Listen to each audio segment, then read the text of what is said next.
Hi, എല്ലാവർക്കും സുഖമല്ലേ? എന്തൊക്കെയാണ് വിശേഷം? ഇവിടെ ക്ലൈമറ്റ് മാറി, ചെറിയൊരു പനി എനിക്കും വന്നു.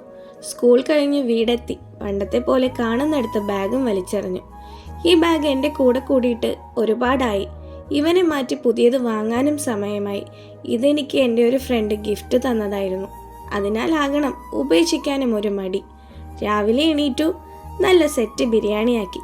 അതുകൊണ്ട് തന്നെ ഓവനിൽ വെച്ച് ചൂടാക്കുക, ആസ്വദിച്ച് കഴിക്കുക. ഓവനിൽ ഫുഡ് എടുത്തു വെച്ചു, യൂണിഫോം ഒക്കെ ചേഞ്ചാക്കി. അപ്പോഴേക്ക് ഫുഡും റെഡിയായി. ഇന്ന് ദീപാവലിയാണ്, അതുകൊണ്ട് തന്നെ മധുരമാക്കി എല്ലാവർക്കും കൊടുക്കണമെന്ന് കരുതുന്നു. ദീപാവലി ദീപങ്ങളുടെ ഉത്സവമാണ്. അന്ധകാരത്തിൻ്റെ മേൽ പ്രകാശത്തിൻ്റെയും തിന്മയുടെ മേൽ നന്മയുടെയും അറിവില്ലായ്മയുടെ മേൽ വിദ്യയുടെയും പ്രതീകമായിട്ടാണ് ദീപാവലിയെ കണക്കാക്കുന്നത്. അപ്പോൾ ബാക്കി വിശേഷങ്ങളുമായി വീണ്ടും കാണാം. നിങ്ങൾക്കെല്ലാവർക്കും എൻ്റെയും എൻ്റെ കുടുംബത്തിൻ്റെയും ദീപാവലി ആശംസകൾ.